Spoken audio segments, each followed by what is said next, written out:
আপনি নিজেকে এত ছোট কেন মনে করছেন? আপনিও আল্লাহর সেই বান্দা, যে বান্দা আমি, যে বান্দা আর 10 জন মানুষ। আল্লাহ পাক আপনাকেও ভালোবাসেন। আল্লাহ পাক অবশ্যই আপনাকে ভালোবাসেন। জীবনের দীর্ঘ সময় পর্যন্ত আপনি আল্লাহকে ডাকেন নাই, আল্লাহ আপনাকে ফেলে দেয় নাই। আল্লাহ আপনাকে খাওয়ান, এখনো পরান, বাঁচিয়ে রেখেছেন। আল্লাহ নিয়ামত দিয়েছেন, আল্লাহ আপনাকে ভালো না বাসলে এমনি করেন? আল্লাহ পাক অপেক্ষা করছেন কবে খালি আপনি আসবেন আল্লাহর কাছে, এসে বলবেন আস্তাগফিরুল্লাহ ওয়া আতুবু ইলাইহি। আল্লাহ পাক অপেক্ষা করে বসে আছেন আপনার জন্য। আপনি কোথায় যাচ্ছেন? ফাইনা তাযহাবুন। আল্লাহ পাক বলেছেন ফাইনা তাযহাবুন, কোথায় যাচ্ছ তোমরা? কোথায় যাচ্ছেন? টাকার পিছনে, বাড়ি গাড়ি, স্ট্যাটাস, স্ত্রী সন্তান, ভোগবিলাসের পিছনে? আল্লাহ অপেক্ষা করছেন আপনার জন্য। আসেন, সেজদা করেন। ওয়াসজুদু ওয়াকতারিব, সেজদা করেন, নিকটবর্তী হন। আল্লাহ আপনার জন্য অপেক্ষা করছেন। যাবেন না আল্লাহর কাছে? আল্লাহ পাক সবাইকে আল্লাহর কাছে ফিরে আসার তৌফিক দান করুন। এটাই হোক আমাদের কাছে আসার গল্প। এটাই হোক আমাদের কিসের গল্প? কাছে আসার গল্প। আমাদের জেনার গল্প দরকার নাই। ওদের কাছে জেনা হচ্ছে কাছে আসার গল্প, যার ব্যাপারে আল্লাহ বলেছেন লা তাকরাবু জিনা। ওর ধারের কাছেও যেও না, আর তারা ওইটাকে বলবে কাছে আসার গল্প। ইন্না লিল্লাহি ওয়া ইন্না ইলাইহি রাজিউন। আল্লাহ পাক আমাদের যুবক যুবতীদেরকে হেদায়েত দান করুন। পিতা মাতাদেরকে পরিবারে অনুশাসন বজায় রাখার তৌফিক দান করুন। আমাদের এই কাজগুলোর প্রতিফল কিন্তু আমাদেরকে ভোগ করতে হবে। আমাদের মেয়েদের, আমাদের ছেলেদের, তাদেরকে আমরা কিভাবে বড় করছি, এটার হিসেব কিন্তু আমাদেরকে চুকিয়ে দিতেই হবে। পিতামাতাদেরকে বলবো সচেতন হয়ে যান। আল্লাহ পাক তৌফিক এনায়েত করুন, আমিন। আর যারা ওই পথে চলে গেছেন তাদের উদ্দেশ্যে একটা কথা বলবো, সেটা হচ্ছে যে এটা একটা মোহ, একটা ভ্রম।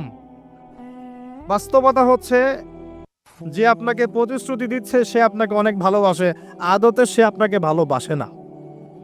আদতে সে আপনার অবস্থানকে ভালোবাসে। আপনি আজ হোক আর কাল হোক এটা বুঝতে পারবেন যে সে আপনাকে ভালোবাসে না, আপনার অবস্থানকে ভালোবাসে। আপনার অবস্থান যদি ভালো থাকে সে আপনাকে ভালোবাসবে, অবস্থান ভালো না থাকলে ভালোবাসবে না। একইভাবে আপনি একটা মেয়ের কাছে যে ভোগবিলাস চাচ্ছেন, একটা ছেলে একটা গায়রে মাহরাম মেয়ের সাথে ফ্রি মিক্সিং করলে তার একটাই উদ্দেশ্য থাকে, সে মেয়েটাকে ভোগ করা। সুযোগ পেলেই সে মেয়েটাকে ভোগ করে ফেলবে। আর একইভাবে এই মেয়েও দেখবেন আপনার যতটুকু সামর্থ্য আছে, অর্থবিত্ত যা যা আছে, এটাকে সে ইউজ করার চেষ্টা করছে তার স্বার্থে। বাস্তবিক অর্থে দুজন দুজনকে ভালোবাসে না মোটেই, দুজন দুজনের স্বার্থকে ভালোবাসে। ভালোবাসা আল্লাহর পক্ষ থেকে আসে। কখন আসবে? যখন আপনি হালালের উপর থাকবেন, যখন আপনি বিয়ে করবেন হালালভাবে। অচেনা একটা মেয়ের প্রতি দেখবেন আল্লাহ পাক এমন ডিভাইন একটা লাভ দিয়ে দিবেন, ওয়াজআলা বাইনাকুম মাওয়াদ্দাতা ওয়া রাহমা। আল্লাহ পাক তার পক্ষ থেকে উভয়ের মাঝখানে হৃদ্যতা, ভালোবাসা, মহব্বত দান করবেন। বলুন সুবহানাল্লাহ। এটা ডিভাইন, আল্লাহর পক্ষ থেকে আসবে। ঐশ্বরিক, পৈশাচিক, শয়তানি প্রবৃত্তির দাসত্ব, ভোগবাদী, এগুলো খেয়াল রাখবেন। এতে করে যা হবে, আপনি একবার আপনার ইজ্জত হারায় ফেললে কখনো ফিরে পাবেন না। অদ্ভুত বিষয়, মানে এই বিষয়গুলোকে আমরা কিছু মনেই করি না এখন। আমরা কিন্তু কিছু মনেই করি না, মনে করি এটা একটা সোশ্যাল কালচার। গার্লফ্রেন্ড বয়ফ্রেন্ড থাকবে, এটা সোশ্যাল কালচার। এভাবে যে কত ছেলে কত মেয়ে, লক্ষ লক্ষ কোটি কোটি নিত্যদিন জেনা করছে, আল্লাহ ভালো জান। আল্লাহ পাক আমাদের যুব সমাজকে হেদায়েত করুন, আমিন। আর যে প্রশান্তির জন্য আপনি তার কাছে যাচ্ছেন সেটা তার কাছে নাই। প্রশান্তি আছে কোরআনের কাছে, প্রশান্তি আছে নবীর সুন্নায়, প্রশান্তি আছে আল্লাহর জন্য সেজদায়। তার আল্লাহর জন্য আল্লাহকে স্মরণ করে আপনি কাঁদবেন, প্রশান্তি পাবেন। আল্লাহর জন্য কিছু কাজ করবেন, তার দিনের কোনো খেদমত করবেন, প্রশান্তি পাবেন। আল্লাহর কোরআনের 10টা আয়াত মুখস্থ করেন, মনে এমন শান্তি আসবে যেটা আপনি কোথাও পাবেন না। আমি চ্যালেঞ্জ করে বলছি আপনাকে, আপনি আল্লাহর কিতাবের আজকে গিয়ে 5টা আয়াত মুখস্থ করেন, অর্থটা পড়বেন, কয়েকবার চর্চা করেন, মানুষকে শোনান, আপনি মনে এমন একটা প্রশান্তি পাবেন যেটা পৃথিবীর কোনো জায়গায় পাবেন না। এখানে প্রশান্তি এত এত বেশি মাত্রা আসবে, যার খবর যদি ওই পশ্চিমারা জানতো তাহলে আমার কলিজায় বোম মেরে উড়িয়ে দিত। কথা বুঝতে পারেন নাই? আল্লাহর পথে চললে যে প্রশান্তিটা পাওয়া যায়, এর খবর যদি ইসলামের শত্রুরা জানতো তাহলে মুসলিমদের কলিজায় পারমাণবিক বোমা মারত। তারা জানে না কি প্রশান্তি এখানে পাওয়া যায়। আপনি যে প্রশান্তির জন্য এখানে যাচ্ছেন এটা ওখানে নাই। কোরআনের কাছে আছে, সেজদায় আছে, নামাজে আছে, তাহাজ্জুদে আছে, আল্লাহর জিকিরে আছে। আর নেককার স্ত্রীর কাছে আপনি প্রশান্তি পাবেন। এটা আল্লাহ আপনাকে গিফট দিয়েছেন। আদম আলাইহিস সালামকে আল্লাহ পাক দিয়েছেন না? তার একাকী বোধ হচ্ছিল জান্নাতে, আল্লাহ পাক সঙ্গিনী সৃষ্টি করেছেন। এখানে আপনি প্রশান্তি পাবেন, বাকিগুলো প্রশান্তির উৎস নয়। পরে দেখা যাবে ওখানে ছাকা খেয়েছে, খেয়ে তারপরে মাদক সেবন করবে, তারপরে মিউজিকের কাছে যাবে, তারপরে দেখবেন যে পতিতালয়ে যাচ্ছে, তারপরে হয়তো গুন্ডামি করবে, জীবনটা উচ্ছৃঙ্খল হয়ে গেল। কেউ কেউ আত্মহত্যাও করবে, কারণ হচ্ছে ওই যে শুরুতে একটা মেয়ের সাথে প্রেম করে ছাকা খেয়েছে, ওখানে প্রশান্তি খুঁজেছে, শয়তানেদেরকে নিয়ে খেলেছে, এক পর্যায়ে দুজনের জীবন নষ্ট করে ফেলে দিল। আদতে কি হলো, মুসলিম উম্মাহ থেকে 2টা নক্ষত্র ঝরে গেল। হয়তো ওই যুবককে দিয়ে দিনের কোনো খেদমত হতো, এখন আর হলো না। হয়তো ওই যুবক তার যৌবনকালটা ইবাদত করে কাটাতে পারতো, আরও সে ছায়া পেত, আর পেল না। শয়তান সাকসিড, শয়তান জিতে গেল। এই হচ্ছে বাস্তবতা। বাস্তবতা বোঝেন, আল্লাহর কাছে ফিরে আসেন, আল্লাহ আপনার অপেক্ষা করছেন। আসবেন না আল্লাহর কাছে? এটাই হোক আল্লাহর কাছে আমাদের কাছে আসার গল্প। আল্লাহ পাক আমাদেরকে তৌফিক দান করুন, আল্লাহুম্মা আমিন। তো সুন্নতে কথা বলতে গিয়ে আসলাম, নবী সাল্লাল্লাহু আলাইহি ওয়াসাল্লামের সুন্নাহ আমরা যেন আমাদের সামগ্রিক জীবনে পালন করার চেষ্টা করি। আল্লাহ পাক চেষ্টাটা যেন কবুল করেন, আমিন। এরপরে আছে সালাতের কথা, তারপরে আছে আপনার যাকাতের কথা। নিসাব পরিমাণ সম্পত্তি হয়ে গেলেই যাকাত দিতে হবে। এটা নফল কিছু নয়, ফরজ জিনিস। যদি আপনি সামর্থ্যবানদের যাকাতগুলো কালেক্ট করতে পারতেন, কেউ যদি পারত, দেখতেন এই যাকাতের অর্থগুলো দিয়ে এত এত মানে বিগ বিগ প্রজেক্ট করা যেত, যেটা আপনি কল্পনা করতে পারবেন না। এটা কিন্তু নফল কিছু নয়, দিতেই হবে বাধ্যতামূলক। যাকাত আল্লাহ পাক এই জন্য ফরজ করেছেন যাতে করে সমাজের মধ্যে ধনী এবং গরিবের সাম্য বজায় থাকে। এটা গরিবের হক। যাদের উপর যাকাত ফরজ হয়েছে তারপরেও যাকাত দিচ্ছে না, এদের সম্পত্তিগুলোকে আল্লাহ পাক কিয়ামতের দিন গলাবেন, মানে ধাতুতে পরিণত করে গলাবেন, গলিয়ে কপালে, গালে, পিঠে, চেহারায় লেপটে দিবেন। বলেন নাউজুবিল্লাহ। সূরা তাওবা পড়ে দেখেন, সূরা তাওবার মধ্যে এটা আছে। সম্পত্তি গলানো হবে, গলে একটা সোনা, তামা, ব্রোঞ্জ এগুলো গলালে কেমন হবে? এগুলো উত্তপ্ত করে যদি গায়ে লাগিয়ে দেওয়া হয় কেমন শাস্তি হবে? বলা হবে এটাই সেই তোমার সম্পদ যা তুমি সঞ্চয় করেছিলে, আজকে এটা আজাদ ভোগ করো। নাউজুবিল্লাহ। এটা সমাজের সাম্য বজায় রাখে, গরিব আর ধনীর মধ্যে একটা ব্যালেন্স বজায় রাখে। এটা গরিবের হক। যখন আমরা যাকাত দিব না, গরিব মানুষের মাথাপিছু যে মানটা আছে জীবনযাত্রা, এটা আরো কমে যাবে। এটাতে শুধুমাত্র একটা রাষ্ট্রেরই উপকার হয় না, ব্যক্তি পর্যায়ে উপকার হয়। যখন ব্যক্তি পর্যায়ে যাকাত চলে যাবে সবার হাতে হাতে, দেখবেন আজকে যে খেতে পারছে না সে কালকে দুবেলা খেতে পারবে ইনশাআল্লাহ। আর অনেক মুসলিম আছি আমরা যারা সালাত পড়ি, যাকাত দেই না, আছি না? যাকাতকে আমরা ফরজই মনে করি না। যদি বলা হয় ইসলামের 5টা পিলার বলেন, বলবে কালিমা, নামাজ, রোজা, হজ, যাকাত। যাকাত সবচেয়ে শেষে, তাই না? যাকাতকে পাঠাইছে সবচেয়ে শেষে, অথচ আল্লাহ বলেছেন কালিমা, তারপরে সালাত, তারপরে যাকাত, তারপরে সওম, তারপরে হজ। যাকাতকে গুরুত্ব দিন, এটা ইসলামিক অর্থনীতির মূল ভিত্তি। যাকাতের উপরে আল্লামা তকি উসমানী শাইখের একটা বই আছে, এই বইটা পড়তে পারেন, অত্যন্ত চমৎকার। যাকাত নিয়ে বিস্তারিত আলোচনা করা হয়েছে এবং যাকাত কিভাবে মানবতার উপকার করবে এটা বলা আছে। আজকে এটা টপিক না, আমি না হলে অনেক লম্বা কথা বলতে পারতাম। আল্লাহ পাক আমাদের সবাইকে যাকাত দেওয়ার তৌফিক দান করুন, আমিন। এরপরে সওমের কথা বলেছেন, সওম ইনশাআল্লাহ সামনে আসবে, আমরা সবাই রাখবো। আল্লাহ পাক আমাদের সবাইকে 30টা সওম, পুরো মাস সওম রাখার তৌফিক দান করুন, আমিন। এবং সওমটা শুধু না খেয়ে থাকার, পিপাসার্ত থাকার নাম নয়, বরং আল্লাহ পাকের যাবতীয় নিষেধ ছেড়ে দেওয়ার নাম কিন্তু সওম। এটা একটা হিজরত, মানে আল্লাহ পাক যত বিষয় নিষেধ করেছেন এগুলোকে ছেড়ে দেওয়ার নাম কিন্তু রোজা বা সওম। শুধু না খেয়ে থাকার নাম সওম নয়। না খেয়ে থেকে কেউ যদি গালি দেয়, গীবত করে, সুদ খায়, জিনা করে, তার কি রোজা হবে? হবে না। আল্লাহ পাকের নিষেধগুলো বর্জন করলে পরে রোজা হবে ইনশাআল্লাহ। এর উদ্দেশ্য কি? তাকওয়া অবলম্বন করা। কুতিবা আলাইকুমুস সিয়াম কামা কুতিবা আলাল্লাযিনা মিন ক্বাবলিকুম লাআল্লাকুম তাত্তাকুন। উদ্দেশ্যটা কি? লাআল্লাকুম তাত্তাকুন। আল্লাহ পাকের নিষেধ না ছাড়লে কি কেউ তাকওয়া অবলম্বন করতে পারবে? অতএব সিয়ামের মূল উদ্দেশ্য কি? তাকওয়া অবলম্বন করা, আল্লাহ পাকের যাবতীয় নিষেধগুলোকে বর্জন করা। আল্লাহ পাক আমাদেরকে সিয়াম রাখার মতো রাখার তৌফিক দান করুন। রমজান মাসে আমরা ইফতার করাবো বেশি বেশি ইনশাআল্লাহ। বেশি বেশি মানুষকে ইফতার করাবেন, বেশি বেশি নফল দান সাদাকা করবেন, জাকাতগুলো দিয়ে দিবেন। রমজান মাসে কিয়ামুল লাইল করবেন, তারাবির নামাজ সুন্দর করে লম্বা করে পড়বেন। রাকাত সংখ্যা নিয়ে ঝগড়া করেন না। আমরা যে কাজগুলো করি ঝগড়াটা বেশি করি। কোয়ালিটি দেখবেন আল্লাহ, কোয়ালিটি, কোয়ান্টিটি না। নামাজটা কেমন কোয়ালিটি সম্পন্ন ছিল। এবং এই রমজান মাসে সবচেয়ে বেস্ট নিয়ামা হচ্ছে কোরআন। এই মাসে কি হয়েছে? কোরআন নাজিল হয়েছে। এই কোরআনকে সময় দিতে হবে। যারা কোরআন তেলাওয়াত করতে জানি না, রমজান মাসে শিখতে হবে। যারা জানেন তারা খতম দিবেন, তেলাওয়াত করবেন, খতম দিবেন। যারা আরও ভালো জানেন তারা গবেষণা করবেন, পুরো কোরআনটা গবেষণা করবেন। পারা যাবেন ইনশাল্লাহ। আল্লাহ পাক সবার আগে আমাকে, অতঃপর আপনাদের সবাইকে তৌফিক দান করুন, আমিন। এবং দিনের জন্য তালিম করবেন, ইমানের আলোচনা করবেন, মসজিদে দার্স দিবেন, ইফতার করাবেন, গরিবদেরকে সাদাকা করবেন, ওষুধ দিবেন, ফিতরা আদায় করবেন। রমজান মাসটাকে একটা ইসলামের ইবাদতের সংস্কৃতি বানিয়ে ফেলবেন। রমজানের প্রতিটা মোমেন্টকে কাজে লাগানোর চেষ্টা করবেন। আল্লাহ পাক সবাইকে তৌফিক দান করুন, আল্লাহুম্মা আমিন। ইফতার একসাথে করবেন, বাসায় সবাই একসাথে ইফতার করবে। একটা কমিউনিটি, একটা মানে কি বলবো, ইসলামের উৎসব যেন বিরাজ করে। পরিবারের ছোটরা দেখবে যে রমজানে আমরা সবাই একসাথে ইফতার করি। একটা বড় থাল কিনবেন বাসায়, এই বড় থালে খাওয়া কিন্তু সুন্নাত। একটা বড় থাল যেখানে পরিবারের সবাই সদস্য মিলে খাবেন। বাচ্চা কাচ্চা, ছোট ছোট বাচ্চারা দেখে দেখে বড় হবে যে আমরা রমজান মাসে বাবা মা সবার সাথে বসে খেয়েছি এভাবে। ওদেরকে হাদিয়া দিবেন, রোজা রাখলে উৎসাহিত করবেন, রোজা রাখলে গিফট দিবেন, হাদিয়া দিবেন। আম্মু তোমার বয়স যদিও রোজা ফরজ হয় নাই, রাখার চেষ্টা করো, যদি রাখতে পারো তাহলে আমি তোমাকে একটা গিফট কিনে দেব। রাখতে উৎসাহিত করেন, দেখবেন ইনশাল্লাহ এই চর্চাগুলো পরবর্তীতে ওদের মধ্যে তাকওয়া নিয়ে আসবে ইনশাল্লাহ।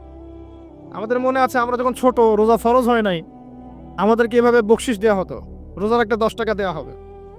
তখন অবশ্য 10 টাকার মান এখনকার 100 টাকার চেয়ে বেশি ছিল। আর আপনার টাকার মান দিন দিন কমবেই। কারণ ইসলামিক কারেন্সি যারা বোঝে না তারা এগুলোর সম্পর্কে বিরূপ মন্তব্য করতে পারে। বাট আমরা জানি যে একটা সভ্যতা মানুষের সম্পদ চুষে খাচ্ছে, এবং ডে বাই ডে এটা হতেই থাকবে। যাই হোক, ওই টপিকে আর গেলাম না। তো আমাদেরকে পুরস্কৃত করা হতো এভাবে, উৎসাহিত বোধ করতাম। কয়টা রেখেছি? 7টা, তারপরের বছর 10টা, তারপরের বছর 15টা। এভাবে করতে করতে দেখবেন আপনার বাচ্চা রোজা রাখা শিখে যাবে। এবং সওম রাখলে শরীরের কোনো ক্ষতি নাই, উপকার ছাড়া। ক্ষতি আছে? কোনো ক্ষতি নাই, কোনো ক্ষতি নেই উপকার ছাড়া। সবচেয়ে বড় কথা হচ্ছে যারা খেতে পারে না ওদের ফিলিংসটা আপনি বুঝতে পারবেন। আপনিও বুঝতে পারবেন যে না খেয়ে থাকা এটা কেমন। আল্লাহ পাক যে খাওয়াচ্ছেন আমাকে, এটা কত বড় নিয়ামত ছিল। আল্লাহ পাক আমাদের সবাইকে রমজান মাস পর্যন্ত পৌঁছে দিক, এবং রমজানে 30টা সওম পুরো মাস রমজানের যাবতীয় কাজের সাথে আদায় করার তৌফিক এনায়েত করুন, আমিন। আর সম্ভব হলে রমজান মাসে উমরা করবেন। সম্ভব হলে রমজান মাসে উমরা করতে পারেন, এটা খুব বড় একটা ইবাদত। এবং এটাতে যে নববী রুহানি একটা স্বাদ পাবেন, এটা কিন্তু বলে বোঝাতে পারবো না আমি, আপনি করলে পরে বুঝতে পারবেন। আল্লাহ পাক তৌফিক দান করুন সবাইকে, আল্লাহুম্মা আমিন। এরপরে আছে সামর্থ্য হলে হজের কথা। আলহাজ টাইটেলের জন্য নয়, মানুষ আমাকে আলহাজ বলবে, হ্যাঁ, মানুষকে দেখানোর জন্যে হজ, আমাকে হাজি সাহেব বলবে, এই জন্য হজ নয়। হজ করতে যাবেন ইব্রাহিমী চেতনা শিখতে। হজের কাজের মধ্যে ইব্রাহিম আলাইহিস সালামের একত্ববাদের চেতনা আছে। আরাফার মাঠে আপনি কিয়ামতের মাঠকে ফিল করবেন। সাই করবেন, তখন হাজরা আলাইহিস সালামের সেই কষ্ট ফিল করবেন। প্রত্যেকটা কাজের পিছনের ঘটনা কি এটা আপনাকে ফিল করতে হবে। পাথর মারবেন, নাস্তিকরা এগুলো নিয়ে মজা করে না, ঠাট্টা মস্করা করে। সন্তানকে জবাই করার যে হুকুমটা ছিল, সেখানে শয়তান ধোঁকা দিচ্ছিল না। শয়তান যে প্রত্যেকটা কাজে আমাদেরকে বিভ্রান্ত করে, এই চেতনাটা ওখানে জাগ্রত হয়। প্রত্যেকটা কাজ আমাদের বাহ্যিকভাবে দেখলে হবে না, এর পিছনে ভিতর একটা আধ্যাত্মিকতা থাকে, রুহানিয়াত থাকে। ওইটা বুঝতে পারলে ইসলাম বোঝা যাবে ইনশাআল্লাহ। তো হজের প্রতিটা কাজ আপনি দেখবেন ইব্রাহিম আলাইহিস সালামের সুন্নাহ, হাজরা আলাইহিস সালামের আত্মত্যাগ, ইসমাইল আলাইহিস সালামের ঘটনা, কিয়ামতের মাঠ, দোয়া কবুলের মাঠ, তাওয়াফ, এই প্রত্যেকটা বিষয় আপনার ক্ষুদ্রত্ব, আল্লাহর বিশালত্ব, এগুলো আপনাকে বুঝিয়ে দিবে। শুধু আলহাজ টাইটেলের জন্য নয়, বরং আল্লাহর কাছে আত্মসমর্পণ করার জন্য, প্রকৃত ইসলাম বোঝার জন্য হজ করবেন। আল্লাহ পাক তৌফিক দান করুন, এবং দোয়া করে আল্লাহ পাক সবাইকে জীবনে অন্তত একটাবার যেন হজ করার তৌফিক দান করেন, আমিন। এটা প্রথম প্রশ্ন ছিল। দ্বিতীয় প্রশ্ন তিনি করছেন, কোন ব্যক্তি? ওই যে ধবধবা সাদা জামা পরা ব্যক্তি, মনে আছে না ভুলে গেছেন? সে কোথায় বসে আছে? হ্যাঁ, সামনে, হাঁটুর সাথে হাঁটু লাগিয়ে, হাত কোথায়? উরুর উপরে। ওস্তাদের সামনে বসার আদব এটা, ওস্তাদের সামনে বসার আদব। দ্বিতীয় প্রশ্ন করছে, এবার সেই ব্যক্তি বলছে সাদাক, আপনি সত্য বলেছেন। এবার পাশে ছিলেন উমর রাদিয়াল্লাহু আনহু, তিনি বলছেন ফা আজিবনা লাহু, আমরা অবাক হয়ে গেলাম। ইয়াসআলুহু ওয়া ইউসাদ্দিকুহু, সে নিজেই প্রশ্ন করলো, নিজেই আবার সত্যায়ন করছে। কে এই ব্যক্তি? কারণ যে প্রশ্ন করে সে কি সত্যায়ন করতে পারে? আপনি জানতে এসেছেন, একটা বিষয় জানতে এসেছেন, উত্তর পেলেন, আপনি নিজেই বলছেন হ্যাঁ আপনি সত্য বলেছেন, তার মানে আপনি আগে থেকে জানেন, তাই না? এবার দ্বিতীয় প্রশ্ন করছেন তিনি, ইয়া মুহাম্মদ, বলেন সাল্লাল্লাহু আলাইহি ওয়াসাল্লাম, আখবিরনি আনিল ঈমান, আমাকে ঈমান সম্পর্কে বলুন। এখন নবী সাল্লাল্লাহু আলাইহি ওয়াসাল্লাম বলছেন আল ঈমান, ঈমান হচ্ছে আন তুমিনা বিল্লাহ, তুমি বিশ্বাস করবে প্রথমত এক আল্লাহর প্রতি, ওয়া মালাইকাতিহি, তার ফেরেশতা মণ্ডলীর প্রতি, ওয়া কুতুবিহি, সমস্ত আসমানি কিতাবের প্রতি, ওয়া রুসুলিহি, সমস্ত নবী রাসূলগণের প্রতি, ওয়াল ইয়াউমিল আখির, পরকালের জীবনের প্রতি। 6 নাম্বার, ওয়া আন তুমিনা বিল কদরি খায়রিহি ওয়া শাররিহি, এবং তুমি ঈমান আনবে, বিশ্বাস করবে তাকদীর বা ভাগ্যের ভালো মন্দের প্রতি। এই 6টা বিষয়ের প্রতি মনে বিশ্বাস করবে, মুখে স্বীকার করবে এবং কাজে বাস্তবায়ন করবে, এর নাম হচ্ছে ঈমান। মনে থাকবে? কয়টা বিষয়? 6টা। এখানে একটা কথা আমি বলি, আগেও বলেছি আবার বলছি, এই 6টা বিষয় গায়েবের বিষয়। এগুলোকে আপনি যুক্তি, বিজ্ঞান, দর্শন দিয়ে প্রমাণ করতে পারবেন না। পারবেন? পারবেন না। পরীক্ষা নিরীক্ষা, যুক্তি, বিজ্ঞান, দর্শন দিয়ে ল্যাবরেটরিতে বসে কি আল্লাহ, ফেরেশতা, আসমানি কিতাব, নবী রাসূল, পরকালে পরীক্ষা করা যায়? যায় না। এগুলো কিসের বিষয়? গায়েবের বিষয়। আল্লাযীনা ইউমিনুনা বিল গায়ব, মুত্তাকি কারা? যারা গায়েবে বিশ্বাস করে, এদের জন্যই হচ্ছে আলিফ লাম মিম যালিকাল কিতাব লা রাইবা ফিহি হুদাল লিল মুত্তাকিন। তো ঈমানের 6 পিলারকে 3টা কাজ করতে হবে: মনে বিশ্বাস, মুখে স্বীকৃতি এবং কাজে বাস্তবায়ন। যারা শুধু বিশ্বাসটাকেই সবকিছু মনে করে, এদেরকে বলা হয় মুরজিয়া বা শৈথিল্যবাদী। আর যারা কাজ করতে গেলেই পান থেকে চুন খসলেই কাউকে কাফের বলে ফেলে, এদেরকে বলা হয় খাওয়ারেজ বা খারেজি। আহলে সুন্নাহ ওয়াল জামায়াতের আকীদা হচ্ছে মাঝখানে। ঈমানের বেইস হচ্ছে দুটো জিনিস: মনে বিশ্বাস, মৌখিক স্বীকৃতি। কাজে বাস্তবায়ন হচ্ছে ফুরু বা শাখা। কাজ করতে গিয়ে যদি আপনার ভুল হয়, কবিরা গুনাহ করে ফেলেন, আপনি কাফের হবেন না, বরং ফাসেক বা জালেম হতে পারেন। এবং কবিরা গুনাহ করে ফেললেই কাউকে হত্যা করা জায়েজ নাই, তার তওবার দরজা কি আছে? খোলা আছে। এই হলো ঈমান। তারপরে তিনি আবার প্রশ্ন করছেন, ইয়া মুহাম্মদ, বলেন সাল্লাল্লাহু আলাইহি ওয়াসাল্লাম, আখবিরনি আনিল ইহসান, আমাকে ইহসান সম্পর্কে বলুন।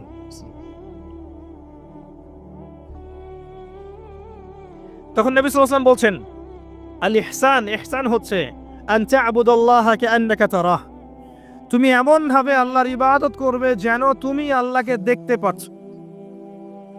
কথা বুঝতে পারছেন? খুব ডিফিকাল্ট। কথাটা বলা সহজ, আমল করা খুব ডিফিকাল্ট।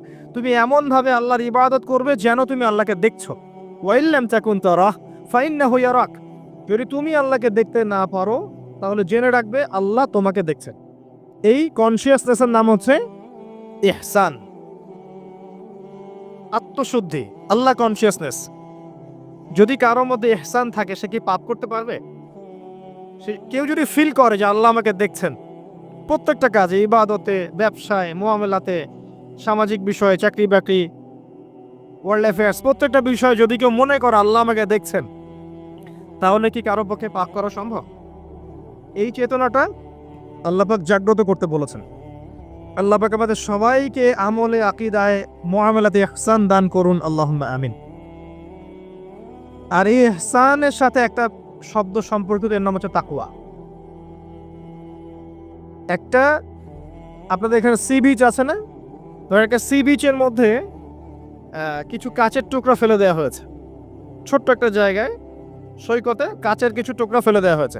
আপনাকে বলা হলো এর উপর দিয়ে হাঁটেন। এখন আপনি কিভাবে হাঁটবেন? নর্মালি হাঁটবেন না পা গুলো ফেলে ফেলে খুব কেয়ারফুলি হাঁটবেন? এই হাঁটাটা হচ্ছে তাকওয়া। এই হাঁটাটার এক্সাম্পল হচ্ছে তাকওয়া। মানে এই কাচের টুকরাগুলো হচ্ছে গোনাহ, শয়তানের ট্র্যাপ, ফাসাকি, জুলুম, অন্যায়, অত্যাচার, পাপ। এখান থেকে বেঁচে বেঁচে আপনাকে পা ফেলতে হবে, এর নাম তাকওয়া। আর কখন ফেলা সম্ভব হবে? যখন আমি ফিল করবো আল্লাহ আমাকে দেখছেন। এই কনসিয়াসনেস না থাকলে এটা হবে না। টেবিলের তল দিয়ে আপনি ঘুষ দিচ্ছেন, যে নিচ্ছে সে যদি ওই সময় চিন্তা করে আল্লাহ আমাকে দেখছেন, নিতে পারবে? ব্যবসা করছেন, মাপে ওজন কেউ দেখছে না, কাস্টমার দেখে নাই, আপনি দেখছেন, বুঝতে পারছেন। আপনি যদি ওই সময় চিন্তা করেন যে আল্লাহ আমাকে দেখছেন, এ দেখে নাই, আপনি কি কম দিতে পারবেন? পারবেন না। বোনের সম্পত্তি আপনি সিস্টেম করে নিতে পারেন, বোন শিক্ষিত না, বোঝে না, আপনি চিন্তা করছেন আল্লাহ তো আমাকে দেখছেন, পারবেন নিতে? প্রতিটা কাজ যদি এতটুকু মানুষ ফিল করে যে আল্লাহ আমাকে দেখছেন, আপনি পারবেন না করতে। এরপরেও যদি পাপ হয়ে যায়, দেন তওবা করে ফিরে আসতে হবে। আল্লাহ পাক সবাইকে তাকওয়া অবলম্বন করে তৌফিক এনায়েত করুন। এটা 3 নম্বর প্রশ্ন ছিল। 4 নম্বর ছিল, ইয়া মুহাম্মদ সাল্লাল্লাহু আলাইহি ওয়াসাল্লাম আখবিরনি আনিস সাআহ, আমাকে কিয়ামত সম্পর্কে বলুন, কিয়ামত সম্পর্কে বলুন। নবী সাল্লাল্লাহু আলাইহি ওয়াসাল্লাম বলেন, মাল মাসউলু আনহা বিআ'লামা মিনাস সাইল, এই বিষয়ে প্রশ্নকারী এবং উত্তরদাতা উভয়ের জ্ঞানী সমান। প্রশ্নকারীর চেয়ে উত্তরদাতা বেশি জানে না। মানে এই বিষয়ের চূড়ান্ত জ্ঞান আল্লাহ ছাড়া কারো জানা নাই। কবে, কোন সালে, কোন ডেটে, কি বারে কিয়ামত হবে কেউ বলতে পারবে? কেউ পারবে না। প্রশ্ন করলেন এই ব্যক্তি, এবং 4টা মৌলিক প্রশ্নের একটা তিনি করলেন, কিয়ামত কবে হবে। 4টা মৌলিক প্রশ্নের একটা হচ্ছে কিয়ামত কবে হবে। তাহলে কিয়ামত সম্পর্কে সচেতনতা, এটা আসলে নিছক কোনো জ্ঞান নয়, তাই না? কিয়ামত সম্পর্কে সচেতনতা এটা কিন্তু অহেতুক কোনো জ্ঞান চর্চা নয়, বরং 4টা মৌলিক প্রশ্নের একটা করা হয়েছে, কিয়ামত কবে হবে। যদি আপনি সবগুলোকে ভাগ করেন, 25% হচ্ছে এই প্রশ্নটা। কথা বুঝতে পারছেন? এটা 25%। এবার নবী সাল্লাল্লাহু আলাইহি ওয়াসাল্লাম বললেন, আমি জানি না, মাল মাসউলু আনহা বিআ'লামা মিনাস সাইল। তারপরে তিনি আবার প্রশ্ন করলেন, ফাখবিরনি আন আমারাতিহা, তাহলে আমাদেরকে কিয়ামতের কিছু আলামত বলে দিন। আবার প্রশ্ন করার কি দরকার ছিল, যখন নবীজি বললেন আমি জানি না? যদি বিষয়টা গুরুত্বপূর্ণ নাই হয়ে থাকে, যদি বিষয়টা গুরুত্বপূর্ণ না হয়ে থাকে, আবার কাউন্টার প্রশ্ন করার কি দরকার ছিল?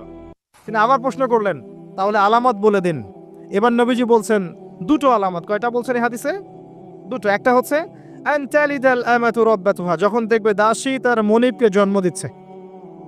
মানে একবার ব্যাখ্যা করেছি, সমাজের ন্যায় অন্যায়, হক বাতিল, সত্য মিথ্যার মানদণ্ডটা উল্টে যাবে, হালাল হারামের মানদণ্ড উল্টে যাবে। মানুষ হালালকে হারাম করবে, হারামকে হালাল করবে, ন্যায়কে অন্যায় বানাবে, অন্যায়কে ন্যায় বানাবে, সত্যকে মিথ্যা বানাবে, মিথ্যাকে সত্য বানাবে, মানদণ্ড উল্টে যাবে, এবং এগুলো পরোয়া করবে না মানুষ। আরেকটা ব্যাখ্যা হচ্ছে সত্যিকার অর্থেই দাসী মনিবকে জন্ম দিতে পারে। এটা জলজান্ত এক্সাম্পল এখনকার সিঙ্গাপুর। ফ্যামিনিস্ট রেভলিউশনের কারণে এবং সুদের কারণে এমন একটা অবস্থা মুখোমুখি হয়েছে বিশ্ব, যে অনেক ক্ষেত্রে মেয়েরা সন্তান জন্ম দেওয়ার সময় পাচ্ছে না, ফুরসত নাই, এবং সন্তান জন্ম দেওয়াটাকে তারা এখন পিছিয়ে পড়া বলছে অনেক কান্ট্রিতেই। শেষে কি হয়, দরিদ্র কান্ট্রি থেকে মেয়েদেরকে হায়ার করা হয়, দরিদ্র কান্ট্রি থেকে মেয়েদেরকে হায়ার করা হয়, এবং তাদের গর্ভটাকে ভাড়া নেওয়া হয়।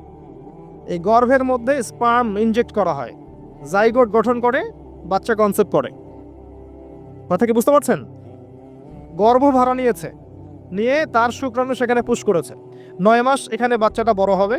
এই 9 মাস এই দরিদ্র মেয়েটাকে অনেক খাওয়ানো হবে, পরানো হবে, সুন্দর সুন্দর কাপড় দেওয়া হবে, ভালো মন্দ খাওয়ানো হবে, কারণ ওই সন্তানটার ভালোর জন্য। এবার যখন বাচ্চাটা প্রসব হয়ে যাবে, বাচ্চাটা সে রিলিজ, সে খালাস, ও ডলার নিয়ে চলে যাবে। সন্তান জন্ম দেওয়ার বিনিময়ে $10,000, $20,000, $50,000, এই যে গর্ভ ভাড়া নেওয়া হয়েছে।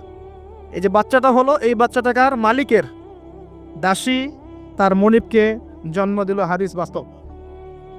এই ব্যাখ্যাটা আজকে থেকে 1400 বছর আগে করা সম্ভব ছিল না।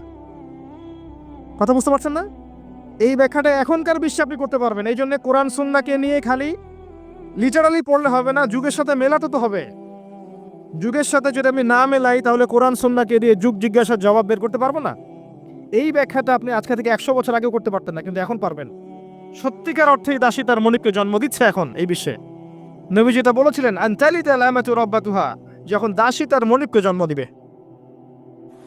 আরেকটা বলেছিলেন, وأن ترى الحفاة العراة العالة رياء الشاء يتطاولون في البنيان যখন তুমি দেখবে সমাজের মাইন্ড করবেন না যখন তুমি দেখবে সমাজের সবচেয়ে দরিদ্র শ্রেণীর রাখাল শ্রেণীর নগ্ন পদের খালি পায়ের নগ্ন গায়ের মানে গায়ে জামা নাই পায়ে স্যান্ডেল নাই এমন শ্রেণীর মানুষেরা উঁচু উঁচু বিল্ডিং নির্মাণের প্রতিযোগিতা করবে ফান্তাজির সাআহ কিয়ামতের অপেক্ষা করতে থাকো বিগত 200 বছরে বিশ্ব দেখে নাই এত হাইলি টলেস্ট বিল্ডিং এর প্রতিযোগিতা অমুকের 100 তলা তো অমুকের 200 অমুকের 200 তো অমুকের 300 এটা সমাজ থেকে শুরু করে রাষ্ট্র বিশ্ব সব জায়গায় এই দৃশ্য দেখা যাচ্ছে সমাজে দেখেন কিছু মানুষ ছিল যাদের টাকা পয়সা ছিল না আজকে দেখবেন বিল্ডিং তুলছে 10 তলা 20 তলা 50 তলা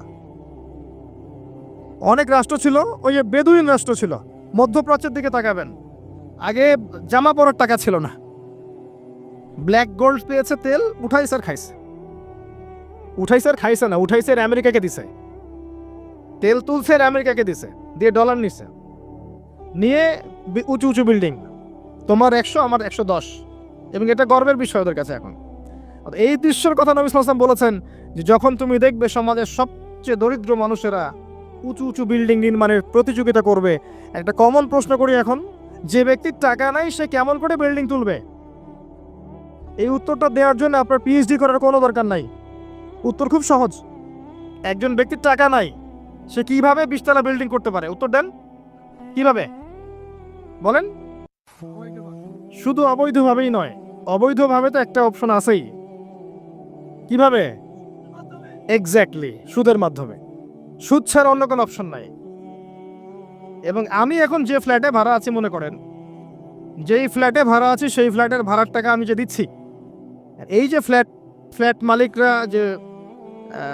ভাড়াটিয়াদের কাছ থেকে প্রতি মাসে ভাড়া তুলে এই ভাড়ার টাকা থেকে লোন শোধ করছেন ব্যাংকের এখন আমি সুদ খাচ্ছি না আমি নিজেও সুদের সাথে সম্পৃক্ত হয়ে গেলাম তাহলে আমার টাকা দিয়ে সে সুদের ঋণ পরিশোধ করছে এটা সেই যুগ যেই যুগে একটা মানুষও সুদ থেকে বাঁচতে পারবে না ইল্লা মাশাআল্লাহ বাঁচতে পারবে কারা ওই যে ছোট্টখাটো দ্বীপে যারা বাস করে সোসাইটির সাথে কোনো সম্পর্ক নাই ওরা হয়তো পারতে পারে নাগরিক জীবনে কেউ সুদ থেকে বাঁচতে পারবে না এই যুগের কথা নবী সাল্লাল্লাহু আলাইহি ওয়াসাল্লাম হাদিসের মধ্যে বলে গেছেন একটা যুগ আসবে যখন সমাজে প্রায় প্রতিটা মানুষ সুদ খাবে যে খাবে না তার গায়েও এসে সুদের ধুলা লাগবে এটা সেই যুগ অনলি রিবার মধ্য দিয়ে এবং ব্যাংকিং এই সুদের লোনের মধ্য দিয়ে সম্ভব নগ্ন পদের মানুষের বিল্ডিং নির্মাণ করা অন্য কোনো অপশন নাই আরেকটা অপশন হচ্ছে দুর্নীতি করা এবং মানুষের টাকা পয়সা মেরে খাওয়া অবৈধ পথে ন্যায় পথে কোটি কোটি টাকা জমিয়ে পরে এটা করা quite impossible so very difficult এটা সম্ভব না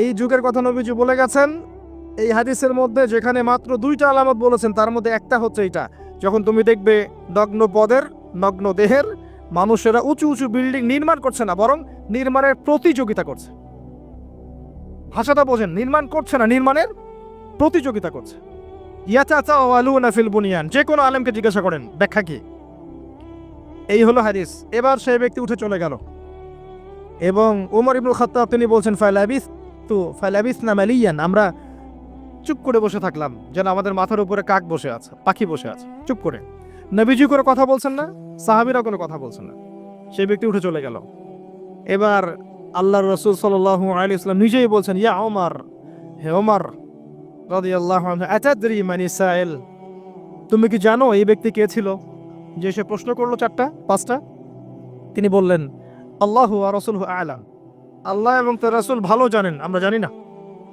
নবী সাল্লাল্লাহু আলাইহি ওয়াসাল্লাম বলেন ইন্নাহু জিবরিল সেই ব্যক্তি ছিল জিবরাইল আলাইহিস সালাম আতাকুম ইউআল্লিমুকুম দীনাকুম তো তিনি এসেছিলেন তোমাদেরকে তোমাদের দ্বীন ইসলাম শেখাতে তিনি এসেছিলেন তোমাদেরকে তোমাদের দ্বীন শেখাতে তাহলে দ্বীনের মৌলিক প্রশ্ন কয়টা পেলাম ইসলাম কাকে বলে ঈমান কাকে বলে ইহসান কাকে বলে কিয়ামত কবে হবে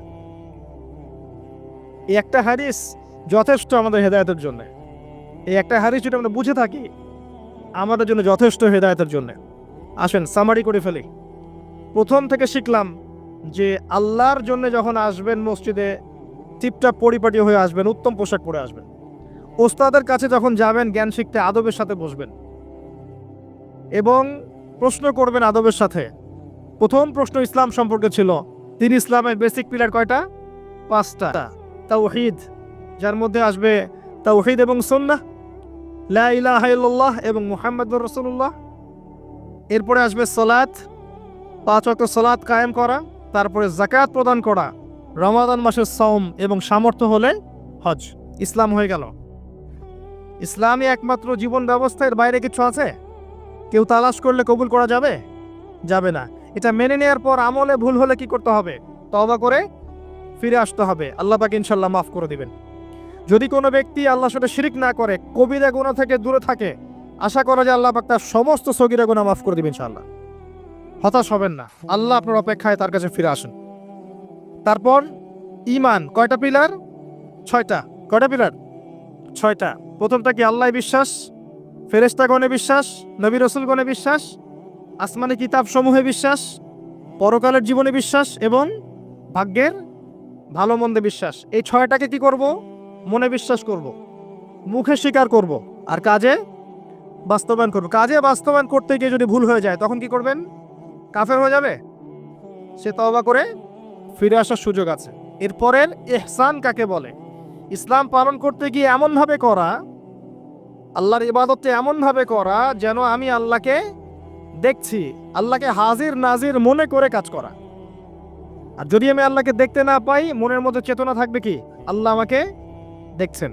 তারপরে কনসিয়াসনেস, সময় কম, কিয়ামত কবে হবে।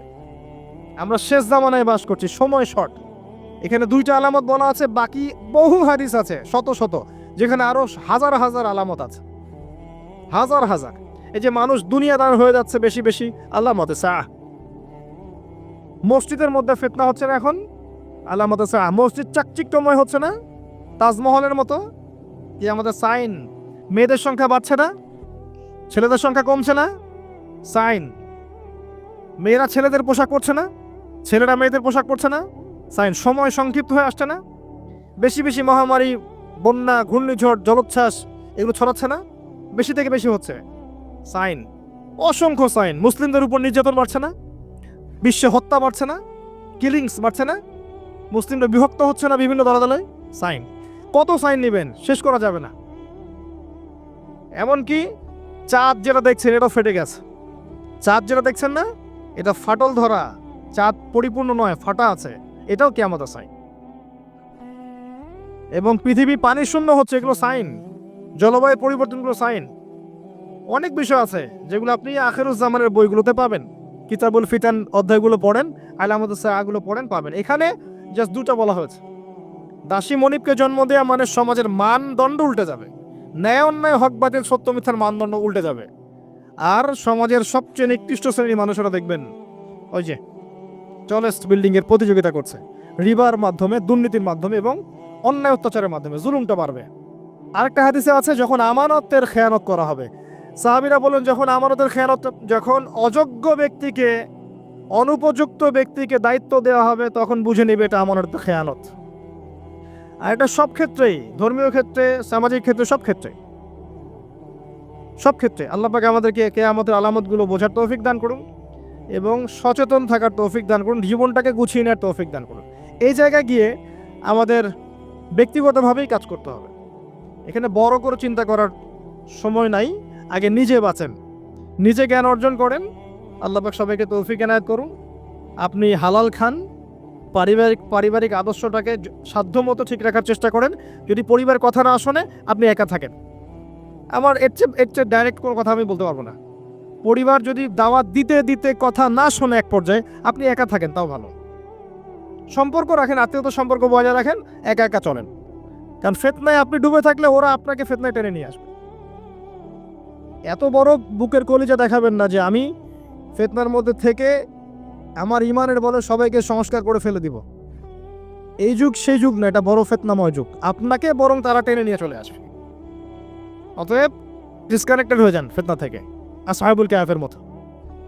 তারপরে আপনাকে আল্লাহ পাক যতটুকু সামর্থ্য দিয়েছেন, এই সামর্থ্য দিয়ে আপনি দিনের কিছু খেদমত করার চেষ্টা করেন।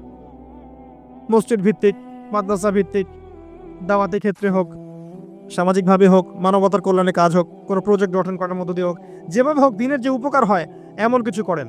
এবং দিনকে নিয়ে বাড়াবাড়ি করবেন না, দিনকে নিয়ে বাড়াবাড়ি করবেন না। অমুসলিমদের উপরে দিনটাকে জোর করে চাপিয়ে দেওয়ার চেষ্টা করবেন না। ইসলামকে নিয়ে এমন কোনো কাজে লিপ্ত হবেন না যাতে ইসলামের জন্য পরিবেশটা আরও ঘোলাটে হয়ে যায়। ইসলাম উগ্রতা শেখায় নাই আমাদেরকে। ইসলাম শিখিয়েছে যদি মাজলুম হই তখন জুলুমের প্রতিবাদ করা, এর বেশি ইসলাম কিছু শেখাচ্ছে না। এখন ইসলামকে কেন্দ্র করে এমন কিছু করতে যাবেন না যাতে করে উল্টা ইসলামের ক্ষতি হয়ে যায়। এবং ইসলামের শত্রুরা চায় যে মুসলিমরা এমন কিছু করুক যাতে করে তারা আমাদেরকে দমন করে আরও সুযোগ পেয়ে যায়। অতএব ব্যক্তিগত জীবনটাকে গোছান, পরিবারটা গোছান, আপনার রিজিকের ব্যবস্থাটা হালাল করেন, সাধ্যমতো দিনের কল্যাণ করার চেষ্টা করেন এবং অন্যের উপকারে কাজ করেন, কারো ক্ষতি করতে যায় না। আল্লাহ পাক আমাদের সবাইকে দিনের মৌলিক বিষয়গুলোর দিকে ফোকাস করার তৌফিক দান করুন। আমাদের মধ্যে যারা অসুস্থ আছে আল্লাহ পাক সবাইকে শেফায়ে কামেলা দান করুন। আমি দোয়া করছি যুব সমাজের জন্য, আল্লাহ পাক যুবক ভাইদেরকে হেদায়েত করুন। আগামী প্রজন্মের যে বাচ্চারা আমাদের গড়ে উঠছে এদেরকে ইসলামী শিক্ষায় শিক্ষিত করার তৌফিক আল্লাহ পাক দান করুন। আমাদের পরিবারের মধ্যে আল্লাহ পাক শান্তি দান করুন, পরিপূর্ণ ইসলাম পালন করার তৌফিক দান করুন, পরিপূর্ণ ঈমান লালন করার তৌফিক দান করুন। আল্লাহ পাক আমাদের মধ্যে যারা মারা গেছেন সবাইকে আল্লাহ পাক মাফ করে দিন, তাদের কবরের শাস্তি আল্লাহ পাক মাফ করে দিন। আমাদের সবাইকে আমাদের জানমাল, সময়, শ্রম এগুলোর বিনিময়ে এগুলোকে কাজে লাগিয়ে দ্বীন ইসলামের খেদমত করার তৌফিক আল্লাহ পাক আমাদের সবাইকে দান করুন। আল্লাহ পাক প্রত্যেক সালাতের জন্য মসজিদে যাওয়ার জন্য উত্তম পোশাক পরতে বলেছেন। সাধ্য মতো আপনার সামর্থ্যের সেরা পোশাকটা পরতে বলেছেন, কারণ নামাজের মধ্য দিয়ে আপনি আল্লাহর সাথে সাক্ষাৎ করতে যাচ্ছেন। এগুলো আমরা খেয়াল রাখি না। নবী সাল্লাল্লাহু আলাইহি ওয়াসাল্লাম এমন একজন মানুষ ছিলেন যার কাছে সফরে গেলেও তার কাছে চিরুনি থাকতো, আতর থাকতো, অনেক কিছু থাকতো, তেল থাকতো। ওই সময়ে টিপটাপ পরিপাটি থাকার জন্য যা যা প্রয়োজন ছিল এগুলো নবী সাল্লাল্লাহু আলাইহি ওয়াসাল্লামের কাছে থাকতো। তো ওই ব্যক্তি মসজিদে প্রবেশ করলেন সবচেয়ে উত্তম পোশাক পরে। এখান থেকে একটা শিক্ষা আছে, আমরা যখন মসজিদে যাব আমাদের উচিত হবে আপনার সামর্থ্যের সেরা পোশাকটা পরা। পারা যাবে ইনশাআল্লাহ? এসে তিনি নবী সাল্লাল্লাহু আলাইহি ওয়াসাল্লামের কাছে এসে বসলেন, হাঁটুর সাথে হাঁটু লাগিয়ে দিয়ে বসলেন এবং তার দুই হাত নবী সাল্লাল্লাহু আলাইহি ওয়াসাল্লামের উরু বা থাই এর উপরে রাখলেন। ওয়াদাআ কাফাইহি আলা ফাখিজাইহি। এরপরে তিনি নবী সাল্লাল্লাহু আলাইহি ওয়াসাল্লামকে জিজ্ঞাসা করছেন, ইয়া মুহাম্মদ, বলেন সাল্লাল্লাহু আলাইহি ওয়াসাল্লাম। মনে রাখবেন সবচেয়ে কৃপণ ব্যক্তি সে যার সামনে আল্লাহ রাসূলের নাম উচ্চারিত হয় কিন্তু সে দরুদ পড়ে না। আর তিন ব্যক্তির জন্য আল্লাহ নবী সাল্লাল্লাহু আলাইহি ওয়াসাল্লাম ধ্বংসের দোয়া করেছেন, বদদোয়া করেছেন। এক নম্বর সেই ব্যক্তি যে রমজান মাসকে পেল, রমজান মাসে আমল করে গুনাহ মাফ করাতে পারল না। আমরা আল্লাহর কাছে দোয়া করি আল্লাহ পাক আমাদেরকে রমজান পর্যন্ত পৌঁছে দিক এবং রমজান মাসকে সর্বোত্তমভাবে কাজে লাগিয়ে গুনাহগুলো মাফ করানোর তৌফিক আল্লাহ পাক দান করুন, আমিন। এবং আমাদের হায়াতে আল্লাহ পাক বেশি বেশি রমজান মাস দান করুন, আমিন। এবং লাইলাতুল কদরের নিয়ামত দান করুন, আমিন। আসলে রমজানের কথা মনে পড়ে গেল যে রমজান কিন্তু বেশি দিন বাকি নেই। আমরা মনে করছি যে অনেক দেরি আছে, আসলে কিন্তু বেশি দেরি নেই। সাহাবায়ে কেরাম রাদিয়াল্লাহু আনহুম 6 মাস আগে থেকেই রমজানের প্রিপারেশন নিতেন। এই রমজান আমি কি করব, কোরআন কতটুকু পড়ব, দিনের জন্য কি করব, যাকাতগুলো কিভাবে হিসাব করব, রমজান কেন্দ্রিক তাদের প্ল্যান থাকতো আগে থেকে। আমরা রমজানকে গুরুত্ব দেওয়ার চেষ্টা করি, আল্লাহ পাক তৌফিক দান করুন, আমিন। এক নম্বর ব্যক্তি যে রমজান মাসকে পেল, রমজান মাসকে পেয়েও ইবাদত করে তার গুনাহ মাফ করাতে পারলো না। 2 নম্বর ব্যক্তি যার অধীনে পিতামাতা আছে, যারা বৃদ্ধ, পিতামাতা দুজনেই আছে অথবা পিতা আছে অথবা মাতা, দুজনের একজন, তাদেরকে পেয়ে তাদের খেদমত করে জান্নাত লাভ করতে পারলো না, এই ব্যক্তির জন্য ধ্বংস। নবীজি বলেছেন আমিন।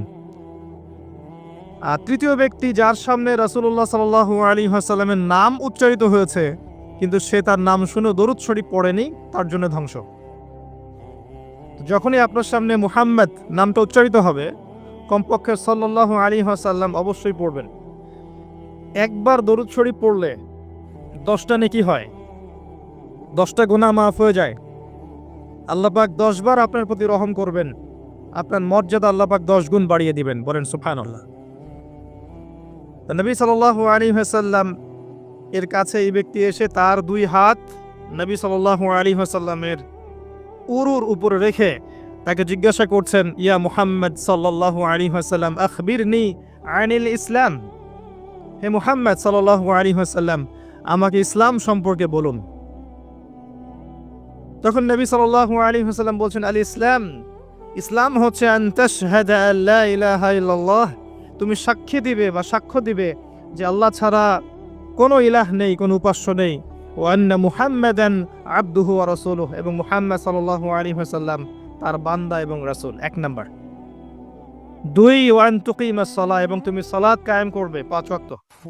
ওয়া আন তুতিয়া যাকাহ, এবং তুমি যাকাত প্রদান করবে, নিসাব পরিমাণ সম্পত্তি হয়ে গেলে যাকাত প্রদান করবে। ওয়া তাসুম রমাদান, রমাদান মাসে সাওম পালন করবে, এবং সামর্থ্য হয়ে গেলে তুমি হজ সম্পাদন করবে। এই 5টাকে বলা হয় ইসলামের পিলার। কি বলা হয়? ইসলামের ভিত্তি। আর ইসলামই একমাত্র গ্রহণযোগ্য দিন বা জীবন ব্যবস্থা যেটা আল্লাহর কাছে স্বীকৃত, অন্য কিছু স্বীকৃত নয়। পৃথিবীতে শুরু থেকে নিয়ে কিয়ামত পর্যন্ত ইসলাম ছাড়া কোনো দিন ছিলও না আসলে। প্রত্যেক নবী, মুসা আলাইহিস সালাম যার উপরে তাওরাত নাজিল হয়েছিল তিনি মুসলিম ছিলেন। ইব্রাহিম আলাইহিস সালাম মুসলিম ছিলেন। আদম, নূহ, হুদ, সামুদ সবাই কি ছিলেন? মুসলিম ছিলেন। শুআইব আলাইহিস সালাম, নবী মুসা, ঈসা, দাউদ, সুলাইমান, ইউসুফ, ইউনুস, ইসহাক, ইয়াকুব, ইব্রাহিম, ইসমাইল সবাই কি ছিলেন? মুসলিম ছিলেন। পৃথিবীতে ইসলাম ছাড়া কোনো ধর্ম ছিলই না আসলে। ইসলাম চিরপ্রাচীন, চির নতুন, চির আধুনিক। মানুষ এটাকে বিকৃত করেছে। আল্লাহ পাক তখনই নতুন করে আবার কিতাব নাজিল করেছেন, আবার নবী রাসূল প্রেরণ করেছেন। আমাদেরকে পশ্চিমারা শিখায় এবং বোঝায় যে সভ্যতা শুরু হয়েছে রোমকদের দ্বারা, তাই না? যারা পড়াশোনা করছেন, রোমান সভ্যতা, গ্রিক সভ্যতা, মনে হয় যে এখান থেকেই মনে হয় সভ্যতা শুরু হয়েছে, তাই না? ভাবখানা একটা এমন। কিন্তু সভ্যতা শুরু হয়েছে নবী দ্বারা। প্রত্যেকটা সভ্যতা শুরু হয়েছে কার দ্বারা? নবী দ্বারা। আমাদেরকে বোঝানো হয় যে মানুষ আগে পোশাক পরতে পারতো না, গাছের ছাল বাকল পরে থাকতো, তাই না? শিখেছেন না এগুলা? আর আল্লাহ পাক কোরআনে বলছেন যে আমি আসমান থেকে আদম এবং হাওয়া আলাইহিমাস সালাম তাদের জন্য পোশাক পাঠিয়েছিলাম। আমরা শিখেছি ছোটবেলায় মানুষ পশু শিকার করে খেত, বন্য প্রাণীর মতো ছিল, গুহায় ছবি এঁকে রাখতো, তাই না? আল্লাহ বলছেন, আল্লাহ রাব্বুল আলামিন আসমান থেকে হেদায়েত পাঠিয়েছেন, আসমানে কিতাব পাঠিয়েছেন ফ্রম দ্য ভেরি বিগিনিং, একদম শুরু থেকেই। জিবরাইল আলাইহিস সালাম প্রথমেই এসেছিলেন। এমনকি চাষাবাদ কিভাবে করতে হবে সেটাও আদম আলাইহিস সালামকে শিখিয়ে দেওয়া হয়েছে। আর আমাদেরকে শেখানো হয় যে বাদর থেকে মানুষ হয়েছে, নাউযুবিল্লাহ। তো কি শিখছেন? এই শিক্ষা যদি মাথার মধ্যে ইনস্টল হয়ে যায়, তার কাছে তো ইসলাম এবং চলমান বিষয়গুলো কন্ট্রাডিক্টরি মনে হবে। তো ইসলাম শুরু থেকেই ছিল, আর সভ্যতা শুরু হয়েছে নবী দ্বারা। আদম আলাইহিস সালামকে দিয়ে পৃথিবীর সভ্যতা শুরু হয়েছে। প্রত্যেক যুগে যুগে নবীরাই সভ্যতার ধারক এবং বাহক ছিলেন। তো যে কথাটা বলতে গিয়ে এখানে আসলাম, যে প্রথম যে বিষয়টা তিনি বলেছেন ইসলামের ডেফিনেশন, এখানে প্রথমে বলেছেন তাওহীদ অর্থাৎ শাহাদা। এখানে 2টা অংশ আছে, একটা হচ্ছে তাওহীদ আর একটা হচ্ছে সুন্নাহ। যখন আপনি লা ইলাহা ইল্লাল্লাহ সাক্ষ্য দিচ্ছেন, আপনি তাওহীদের সাক্ষ্য দিচ্ছেন। আর এটা দ্বীনের প্রথম খণ্ড, প্রথম অংশ, প্রথম পিলার। এই দিনটাই আল্লাহর কাছে গ্রহণযোগ্য। অন্য কোন রিলিজিয়ন, জীবন ব্যবস্থা আল্লাহর কাছে গ্রহণযোগ্য নয়। সূরা আলী ইমরানের আয়াতগুলো পড়েন, 85 নম্বর আয়াত, 87 নম্বর আয়াত, 19 নম্বর আয়াত, এগুলো পড়লে আপনি বুঝতে পারবেন। আল্লাহ বলছেন, আউযু বিল্লাহি মিনাশ শাইতানির রাজিম, ইন্নাদ-দীনা ইনদাল্লাহিল ইসলাম। আমার কাছে একমাত্র জীবন ব্যবস্থা যেটা গ্রহণীয় তার নাম হচ্ছে ইসলাম। আর কোনো প্রয়োজন আছে? আল্লাহর কথার বাইরে কারো কথা দরকার আছে? আল্লাহ নিজে বলছেন, আল্লাহ পাক নিজে বলছেন শাহিদ আল্লাহু আন্নাহু লা ইলাহা ইল্লাল্লাহ। আল্লাহ বলছেন আমি আল্লাহ সাক্ষ্য দিচ্ছি আমি ছাড়া কোনো ইলাহ নাই। কথাটা বুঝতে পারলেন? আল্লাহ বলছেন যে আমি সাক্ষ্য দিচ্ছি যে আল্লাহ ছাড়া কোনো ইলাহ নেই। ওয়াল মালায়েকা, মালায়েকা সাক্ষ্য দিচ্ছেন। ওয়া উলুল ইলমি কাইমান বিল কিসত, এবং যারা জ্ঞানী সম্প্রদায় সত্যসেবী তারাও সাক্ষ্য দিচ্ছে। তো আল্লাহ সাক্ষ্য দিচ্ছেন আল্লাহ ছাড়া কোনো ইলাহ নেই, এবং তারপরের আয়াতে আল্লাহ পাক বলছেন ইন্না দীনা ইনদাল্লাহিল ইসলাম, যে আল্লাহ সাক্ষ্য দিচ্ছেন তিনি ছাড়া কোনো ইলাহ নেই, সেই আল্লাহ বলছেন আমার কাছে একমাত্র গ্রহণযোগ্য ধর্মের নাম ইসলাম। আর কিছু দরকার আছে? একই সূরায় আবার আল্লাহ বলছেন ওয়া মান ইয়াবতাগি গায়রাল ইসলামি দীনান ফালা ইউকবালা মিন, যে ব্যক্তি ইসলাম ছাড়া অন্য কোনো জীবন ব্যবস্থা তালাশ করবে তার কাছ থেকে কশ্চিনকালেও কিছু কবুল করা হবে না। এই সূরায় আল্লাহ বলছেন আফা গায়রা দীনিল্লাহি ইয়াবগুন, তারা কি ইসলাম ছাড়া অন্য দিন তালাশ করছে? ওয়ালাহু আসলামা মান ফিস সামাওয়াতি ওয়া মান ফিল আরদি তাওআন আও কারহা, অথচ আসমান সমূহে এবং জমিনের প্রতিটা সৃষ্টি ইচ্ছায় হোক অনিচ্ছায় হোক আল্লাহর সামনে আত্মসমর্পণ করেছে। আর কোনো প্রমাণ দরকার আছে? এই দিনটা কি আংশিক না পরিপূর্ণ? সূরা মাইদায় চলে যান, আল্লাহ পাক বলেছেন আল ইয়াউমা আকমালতু লাকুম দীনাকুম। বিদায় হজের দিন এই আয়াত নাজিল হয়েছে, যেদিন নবীজি বলেছেন তারাকতু ফিকুম আমরাইন, ছেড়ে যাচ্ছি দুটো বস্তু, কোরআন এবং সুন্নাহ। ওই দিন এই আয়াত নাজিল হয়েছে যে আল ইয়াউমা আকমালতু লাকুম দীনাকুম, আজকে আমি তোমাদের জন্য এই দিন ইসলামকে কামিল করলাম, পরিপূর্ণ করলাম। ইসলামে ঢোকানোর কিছু অবকাশ নাই, বের করার কোনো সুযোগ নাই, পরিপূর্ণ। ও যে একটা আয়াত পড়লাম শুরুতে, ওয়া নাযালনা আলাইকাল কিতাব তিবিয়ানান লিকুল্লি শাই, সূরা নাহল 89 নম্বর আয়াত। আল্লাহ বলছেন আমি আপনার প্রতি এমন একটা কিতাব নাজিল করেছি, অর্থাৎ কোরআন, তিবিয়ানান লিকুল্লি শাই, যেটা প্রত্যেকটা বিষয়ের ব্যাখ্যা। এমন কিছু নাই যেটা কোরআনে আল্লাহ পাক ব্যাখ্যা করেননি, এমন কিছু নাই। ওয়া হুদান, এবং এটা হেদায়েত, ওয়া রাহমা, এবং দয়া, ওয়া বুশরা লিল মুসলিমিন, মুসলিমদের জন্য এটা সুসংবাদ। এরকম আয়াত আর অনেক জায়গায় আছে, স্পেশালি সূরা কাফের 54 নম্বর আয়াতেও আছে, আর অনেক সূরা বনী ইসরাঈলের মধ্যেও আছে। সবগুলো বললে আমাদের টাইম চলে যাবে, অল্প করে বলছি। তো আল্লাহ বলছেন কোরআন এবং সুন্নায় সবকিছু ব্যাখ্যা করা আছে, এবং এই দুটা হচ্ছে ইসলামের দুইটা মেইন পিলার।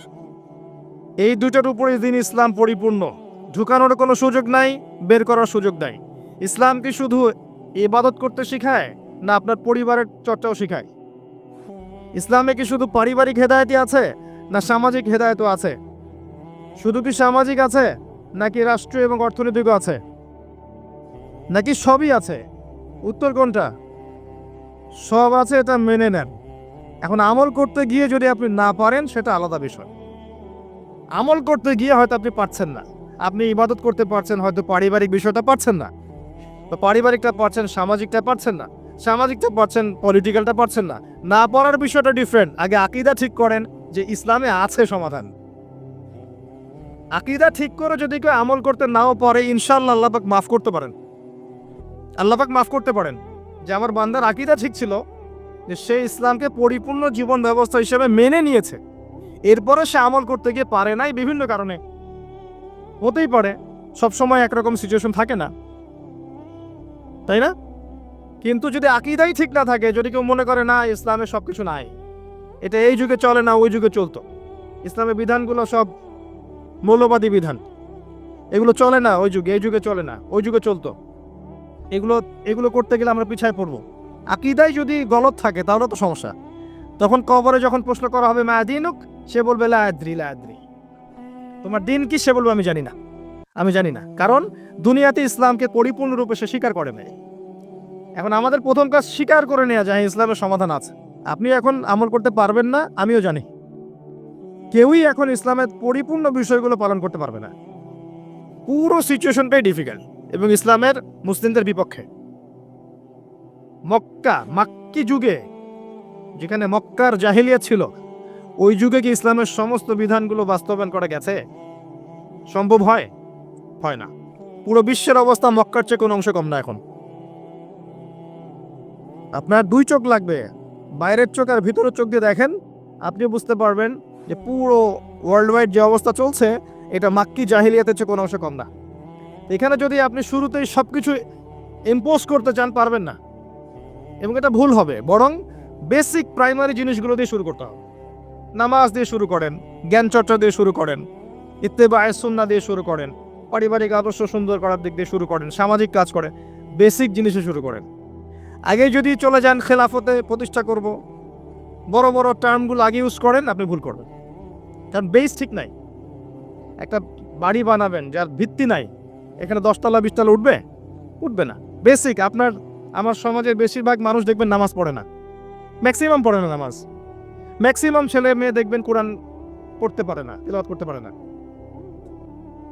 নবী সাল্লাল্লাহু আলাইহি ওয়াসাল্লামের জীবনী কখনো পড়েও দেখে নাই। তো বেসিক যখন ঠিক নাই, তখন কি এই জেনারেশন কি দিয়ে আপনি ইসলামের বড় বিজয় কামনা করছেন? হবে না। শুরু থেকে কাজ করতে হয়।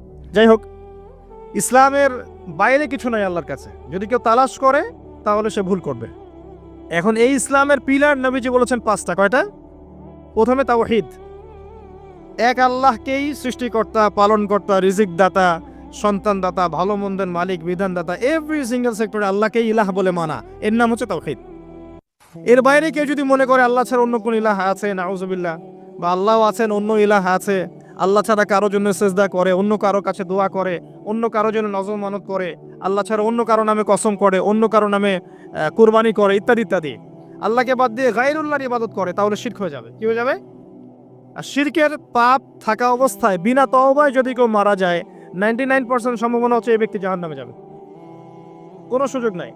সূরা নিসা আল্লাহ পাক বলেছেন, ইন্নাল্লাহা লা ইয়াগফিরু আন ইউশরাকা বিহি ওয়া ইয়াগফিরু মা দুনা যালিকা লিমান ইয়াশা। আল্লাহ পাক তার সাথে শিরকের গুনাহ মাফ করেন না, এছাড়া যে কোনো গুনাহ যাকে ইচ্ছা মাফ করতে পারেন। শিরক থাকলে সে মান রব্বকে উত্তর দিতে পারবে না। আরেকটা মুহাম্মাদুর রাসূলুল্লাহ, অর্থাৎ আপনাকে আমল করতে গিয়ে, ইবাদত করতে গিয়ে একজন ব্যক্তিকে রোল মডেল মানতে হবে। তিনি হচ্ছেন কে? মুহাম্মাদুর রাসূলুল্লাহ সাল্লাল্লাহু আলাইহি ওয়াসাল্লাম। জীবনের প্রতিটা কাজ তার মতো করে করার চেষ্টা করতে হবে। আপনার বাথরুম থেকে নিয়ে করে সবকিছু, ঘুমানো থেকে শুরু করে, ঘুম থেকে ওঠা, বাথরুমে যাওয়া, খাওয়া দাওয়া, আপনার পোশাক পরিচ্ছদ, আপনার কথাবার্তা, চলাফেরা, পরিবার, ব্যবসা, এভরি সিঙ্গেল সেক্টর আপনাকে নবী সাল্লাল্লাহু আলাইহি ওয়াসাল্লামের সুন্নত মতো করার চেষ্টা করতে হবে। চেষ্টা করতে হবে। আমি আবারও বলছি, আমি জানি আপনি পারবেন না, আমিও পারবো না। 100% আপনি পারবেন না, এটা সম্ভব না। 100% কেউ দাবি করতে পারবে যে আমি সুন্নতের উপর আছি? পারবে না। কিন্তু চেষ্টা, আল্লাহ পাক কি দেখবেন? চেষ্টা করছে আমার বান্দা। হয়তো ঘুমাতে পারছেন, এখন তো আমরা ঘুমাতে পারিও না। এই যে এখন আমাদের ঘুমানোর কথা, এখন এক ঘুম দিয়ে ওঠার কথা। এশার নামাজ কখন পড়ছে? 8টা 8:30টায়। তো এখন বসে বসে ওয়াজ করছে, জানি না এই ওয়াজে কি ফায়দা হবে। সত্যিকার অর্থে এখন আমাদের ঘুমানোর কথা ছিল। ট্রেডিশনগুলো এমন হয়ে গেছে, আমরা ঘুমাচ্ছি রাত 3টা। কি বলবো, আসলে সবাই এর মধ্যে পড়ে গেছে, আমি আপনি সবাই। এমন একটা সিস্টেম চলছে যে দিন রাতের জায়গায় চলে আসছে, রাত দিনের জায়গায় চলে গেছে। খেয়াল করে দেখেন, নবী সাল্লাল্লাহু আলাইহি ওয়াসাল্লাম রাতে তাড়াতাড়ি ঘুমাতেন, শেষ রাত্রে উঠতেন, ইবাদত করতেন, ফজরে একটা রিফ্রেশিং মাইন্ডে তিনি সকাল করতেন। আর আমাদের খেয়াল করে দেখেন, আমরা এই জেনারেশন যারা আছে বেশিরভাগই দেখায় লেট নাইট, এবং দিনটা ওদের জন্য ছোট হয়ে যায়, দেরি করে ওঠা। তো সকালের বারাকাটা আমরা বঞ্চিত হচ্ছি। আল্লাহ পাক আমাকে এবং আপনাদের সবাইকে যেন তৌফিক দান করেন, যাতে আমরা সকালের বরকতটা পেয়ে যাই। আল্লাহুম্মা আমিন। এবং এই অভ্যাসটা কঠিনভাবে আঁকড়ে ধরতে হবে। আল্লাহ পাক তৌফিক এনায়েত করুন আমাকে, আপনাকে, সবাইকে। আল্লাহুম্মা আমিন। তো সুন্নতের কথা বলছিলাম যে প্রতিটা কাজে সুন্নত চেষ্টা করতে হবে। হয়তো আমরা পারবো না, কিন্তু আল্লাহ পাক আমাদের চেষ্টা দেখবেন, এতটুকুই। 2 নাম্বার, আল্লাহ নবী সাল্লাল্লাহু আলাইহি ওয়াসাল্লাম বলেছেন ওয়া আন তুকিমাস সালাহ। ইসলামের সেকেন্ড পিলার কি? সালাত। 5 ওয়াক্ত সালাত আদায় করার চেষ্টা করতে হবে না, নিজের উপর আবশ্যক করে নিতে হবে। আপনি যাই করেন, আমার কথা শোনেন, আপনি যাই করেন, যত পাপই করেন না কেন, নামাজটা ছাড়েন না। নামাজটাই আপনাকে ইনশাআল্লাহ পাপ থেকে দূরে রাখবেই ইনশাআল্লাহ। যে ব্যক্তি নামাজ পড়ে তার মধ্যে একটা মনের মধ্যে একটা ভয় কাজ করে যে আমি নামাজ পড়লাম, কিভাবে ঘুষ নিব? নামাজটা পড়লাম, কেন সুদ খাবো? নামাজ পড়লাম, কেন মানুষকে ঠকাবো? তার মনের ভিতর কিন্তু একটা একটা নকিং হবেই। ইন্নাস সালাতা তানহা আনিল ফাহশাই ওয়াল মুনকার। সালাত আপনাকে সমস্ত অশ্লীল এবং গর্হিত কাজ থেকে বিরত রাখবে ইনশাআল্লাহ। নামাজটা ছাড়েন না। যত পাপ করছেন করেন, আমি বলি নামাজ ছাড়েন না। ইনশাল্লাহ একদিন নামাজই আপনাকে পাপ থেকে বের করে আনবে ইনশাআল্লাহ। শয়তান আপনাকে হতাশ করতে চাইবে, শয়তান আপনাকে হতাশ করতে চাইবে যে তুই তো গার্লফ্রেন্ডের সাথে কথা বললি, রাতের বেলা পর্ন দেখলি, তুই তো ফ্রি মিক্সিংয়ে আছিস, তুই মাদক দ্রব্য খাচ্ছিস, তুই কাজে ফাঁকি মারিস, তুই ট্যাক্স আদায় করিস নাই, দুর্নীতি করছিস, তুই আবার নামাজ পড়বি কেন? শয়তান আপনাকে এগুলো বোঝাবে কিন্তু যে নামাজ তো আমার সময় পায় না, আমি তো অনেক পাপী মানুষ। এই ধোকায় পা দিবেন না। আপনি নামাজ কন্টিনিউ করতে থাকেন, ইনশাল্লাহ আল্লাহ পাক আপনাকে পাপ থেকে বের করে আনবেন ইনশাল্লাহ। ওই নামাজটা যদি ছেড়ে দেন তাহলে আর কোনো হাতিয়ার বাকি থাকবে না। আর আপনি যত পাপ করেন না কেন মায়ুস হবেন না, মন ছোট করবেন না। আপনার একটা সেজদা, যে সেজদা আপনি চোখের পানি ঢেলে দিয়েছেন আল্লাহর কাছে, যে আল্লাহ আমার ভুলগুলো তুমি মাফ করে দাও, আমার তওবা তুমি কবুল করো, ইনশাল্লাহ দেখবেন ওই একটা সেজদা যদি কবুল হয়ে যায় আল্লাহ পাক আপনার সব গুনাহ মাফ করে দিবেন ইনশাল্লাহ। হতাশ হবেন না। শয়তান হতাশ করতে চাইবে মানুষকে, শয়তান মানুষকে হতাশ করতে চাইবে। এমনকি আপনার যদি পাহাড়ের পরিমাণ ঋণ থাকে, ওই ঋণ শোধ করার ব্যবস্থা আল্লাহ পাক করে দিবেন ইনশাআল্লাহ তাআলা। হতাশ হবেন না, নামাজ ছাড়েন না। আর আমি একটা কথা বারবার বলেছি, আবারও বলছি যে চলমান যে 3G 4G নামাজগুলো চলছে এগুলো থেকে নিজেকে দূরে রাখবেন। সব এখন ডিজিটাল, নামাজও ডিজিটাল। দেখা যায় যে 5 মিনিটের মধ্যে 4 রাকাত নামাজ শেষ, মাশাআল্লাহ। ইমাম সাহেব যদি 10 মিনিট পড়ায় দেয় তাহলে তো তার চাকরি নট। বোঝেন না এত তারা, আমার সময় নাই, আমরা ব্যস্ত মানুষ, এত সময় লাগে নামাজ পড়তে? ইমাম সাহেবকে বলছে, কমিটি ইমাম সাহেবকে চার্জ করছে, অথচ ইমামের উচিত তাদেরকে চার্জ করা। উল্টে গেছে এখন আর কি। ওইদিকে আসবো আমি। দাসী তার মনিবকে জন্ম দিবে, মানে সমাজের ন্যায় অন্যায় ভালো মন্দ হক বাতিলের মানদণ্ড উল্টে যাবে। দাসী কখনো মনিবকে জন্ম দেয়? মানদণ্ড উল্টে যাবে। আসেন রিল্যাক্সে নামাজ পড়বেন ইনশাআল্লাহ। আল্লাহ পাক তৌফিক দান করুন। নামাজের মধ্যে যা পড়ছেন এটাকে বোঝার চেষ্টা করতে হবে অর্থটা, তখন দেখবেন নামাজে মনোযোগ বাড়বে ইনশাআল্লাহ। তার আগে অজুটাকে ভালো করে করবেন, তাড়াহুড়া করে অজু করবেন না, রিল্যাক্সে অজু করেন, অজুর অঙ্গগুলোকে সুন্দর করে ধোন। অজু পরিষ্কার হয় না, এই জন্য নামাজে মনোযোগ থাকে না। আর একটা বদভ্যাস আমারও আছে, আপনাদের সবারও আছে আমি জানি, অজুতে আমরা যে পরিমাণ পানি খরচ করি এই পরিমাণ পানি দিয়ে নবী সাল্লাল্লাহু আলাইহি ওয়াসাল্লাম গোসল করতেন। হ্যাঁ, আর আপনার মাথায় যত চুল আছে তার চেয়ে বেশি চুল ছিল নবী সাল্লাল্লাহু আলাইহি ওয়াসাল্লামের মাথায়। আপনার দুজন তিনজনের মাথায় যত চুল আছে তার চেয়ে বেশি চুল ছিল নবী সাল্লাল্লাহু আলাইহি ওয়াসাল্লামের মাথায়। তারপরেও তিনি অল্প পানি দিয়ে গোসল করে ফেলতেন। আর আমাদের দেখবেন জারিমানের জোর যত বেশি, তার ট্যাপের স্পিড তত বেশি। মসজিদে যাবেন দেখবেন জোরে ট্যাপ ছেড়ে দিয়েছে, অজু করতেছে। একজন মানুষের গোসলের পানি দিয়ে একাই অজু করে ফেলল। পানির লেয়ার দিন দিন নেমে যাবে আমাদের এই পাপের কারণে। কুল আরাআইতুম ইন আসবাহা মাউকুম গাওরা, সূরা মুলকের শেষ আয়াত পড়ে দেখেন। বলুন হে নবী, তোমরা যদি কখনো সকালে উঠে দেখো যে পানির স্তর সব নিচে নেমে গেছে, পানি নাই, ফামা ইয়াতিকুম বিমাইন মাইন, কোন সেই সত্তা আছে তোমাদেরকে পানি এনে দিবে, প্রবাহমান পানি? দিন দিন ঢাকা শহর সহ বড় বড় যে সিটিগুলো আছে এগুলোর পানির লেয়ার নিচে নেমে যাচ্ছে। আমাদের অপচয়ের কারণে এমন হচ্ছে। প্রচুর পানি আমরা অযুতে অপচয় করি। গোসল দেখবেন শাওয়ার নিচে, ওই যে আমাদের ডিজিটাল ইয়াজুজ আর মাজুজের বাথরুম যেগুলো আছে, পানি চোষা বাথরুম, মানে 10-20 বালতি পানি দিয়ে শাওয়ার নিয়ে নিবি। হ্যাঁ, আর মহিলা হলে তো কথাই নাই, আরো 10 বালতি এক্সট্রা লাগান। তো সমস্যা, অজু ঠিক করতে হবে, তারপরে সলাতে মনোযোগ বসবে ইনশাআল্লাহ। আল্লাহ পাক আমাদেরকে সলাত বুঝে আদায় করার তৌফিক দান করুন। মনোযোগ চলে যাবে, যাওয়া আসা করবে, মনোযোগ যাওয়া আসা করবেই, কিন্তু মনোযোগ ধরে রাখার চেষ্টা করতে হবে ইনশাআল্লাহ তাআলা। আল্লাহ পাকের ইহসান দান করেন, মনোযোগ বাড়বে ইনশাআল্লাহ আযজা ওয়া জাল। আরেকটা টিপস বলবো, সেটা হলো নামাজে সূরাগুলোর মধ্যে ভেরিয়েশন রাখতে হয়। যেমন প্রতিদিন যদি আপনি একই রকম সূরা পড়েন, আমি নিজেও দেখেছি যে আপনি প্রত্যেক ওয়াক্তেই যদি একই সূরা দিয়ে নামাজ পড়ে থাকেন দেখবেন মনোযোগটা তুলনামূলক কম পাচ্ছেন। তো এক এক রাকাতে যদি আপনি ভেরিয়েশন নিয়ে আসেন, সূরার মধ্যে ভেরিয়েশন বোঝেন তো, বৈচিত্র্য নিয়ে আসেন, আপনি দেখবেন মনোযোগ বাড়বে।